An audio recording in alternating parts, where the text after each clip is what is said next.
It sounds like the plot of a bad science fiction movie, but this was terrifyingly real. In the late 1950s, right at the height of the Cold War, the United States Air Force developed a top-secret plan to do the unthinkable: detonate a nuclear bomb on the moon. And this wasn't some fringe idea from a rogue general. It was a carefully considered military proposal, codenamed Project A119. If they'd actually gone through with it, the plan would have forever changed our view of the cosmos and left a permanent scar on our closest celestial neighbor. The pressure was on. The U.S. government felt it needed a grand, undeniable statement to reassert its power and boost morale back home. Something so spectacular, it would capture the world's attention and prove America's might was second to none.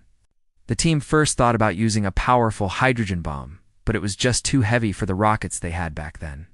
To make sure the explosion was visible, they planned to detonate it on or near the Terminator, that line separating the sunlit side of the moon from the dark side. A team of scientists was brought in to figure out the effects. On the airless moon, the blast would have been an instant, silent, and blindingly brilliant flash of light. With no air to carry a shockwave, there'd be no sound. Just an eerie, horrifying silence. One of them was a brilliant young PhD student you might have heard of, Carl Sagan.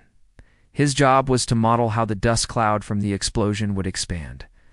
The moon is a unique scientific treasure, a 4.5 billion-year-old record of our solar system's history.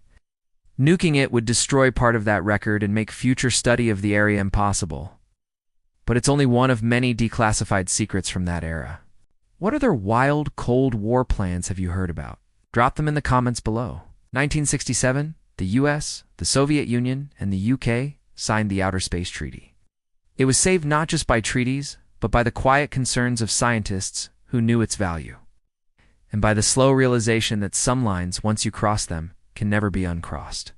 Project A119 remains a terrifying footnote in our history, a reminder of a time when humanity, in its struggle for power on Earth, was willing to export its worst impulses to the heavens. This critical agreement flat-out bans putting nuclear weapons or any other weapons of mass destruction in orbit or on any celestial body, including the moon. It legally established the principle that space should be for peaceful purposes only. And if you want to dig up more of history's forgotten stories, make sure you subscribe and ring that notification bell. Sagan later admitted he had leaked the titles of 2 classified papers from the project in a scholarship application, sign of how uncomfortable he was with the whole thing. It only came to light in 2000, when the project's leader, Leonard Riefel, finally spoke about it. The story of Project A119 is a stark example of the paranoia that drove the Cold War. It was a plan born not from scientific curiosity, but from fear and a desperate need for a PR win. The hope was that the bright flash, followed by a sunlit cloud of moondust spreading against the blackness of space, would be faintly visible with the naked eye from Earth. Instead of a show of strength, nuking the moon might be seen by the world as an act of cosmic vandalism.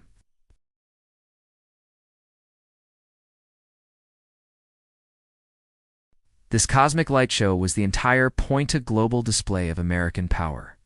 So, they settled on a smaller W-25 warhead, a lightweight atomic bomb with a 1.7 kiloton yield. The reality is, both less dramatic and way more damaging than you might think. That's still a devastating weapon, but small compared to the bombs of World War II. But honestly, on the moon's already pockmarked face, one more scar wouldn't be that noticeable from a distance. The real damage would be invisible, but far more sinister. Radiation. The blast zone would become intensely radioactive, a death trap for any future explorers. With no wind or weather to scatter the radioactive particles, the fallout would just settle into the lunar soil, poisoning that part of the moon pretty much forever.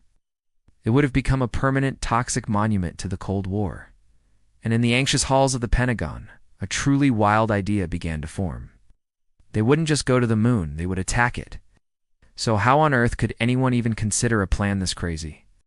To get it, you have to rewind to the late 1950s. The world was split in two, locked in a tense standoff between the United States and the Soviet Union. This was the Cold War. A battle of ideologies fought not on traditional battlefields but with spies, proxy wars, and a terrifying, non-stop technological arms race. That race took a shocking turn in 1957.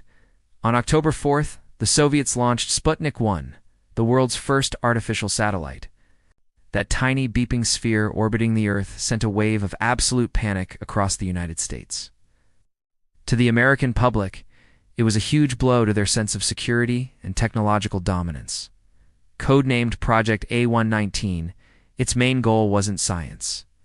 It was a PR stunt. The U.S. Air Force wanted to set off a nuclear bomb on the moon for one simple reason. They wanted the whole world to see it happen. After all, if the Soviets could put a satellite in orbit, they could probably launch a nuke at any city in America.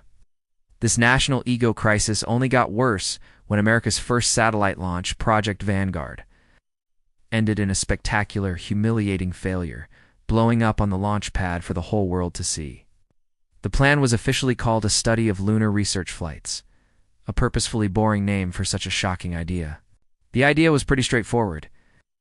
A rocket, probably a modified ICBM, would launch a nuclear warhead at the moon. The whole mission depended on people seeing the blast from Earth, so what would have actually happened if they'd gone through with Project A119? What does a nuclear explosion on the moon even look like? First, forget about a fiery mushroom cloud. That iconic shape is created by Earth's thick atmosphere. The explosion would have carved a new crater on the lunar surface.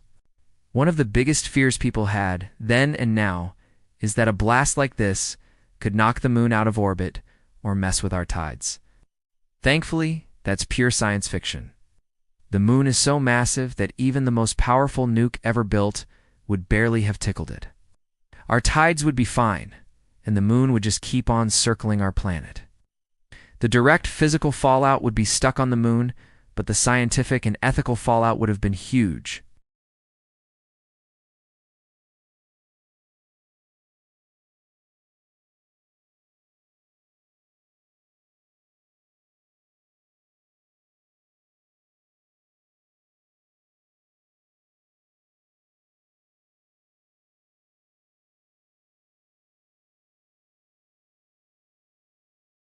The scientific community was also pushing back hard.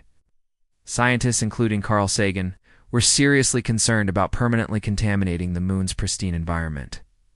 Finally, the top brass realized the PR could easily backfire. Project A119 is a chilling reminder of just how far countries were willing to go during the Cold War. The plan to nuke the moon stayed a top secret for nearly 45 years. The fallout from this and other Cold War close calls led to a rare moment of global teamwork. The moon continues to orbit our planet, its surface unscarred by nuclear fire.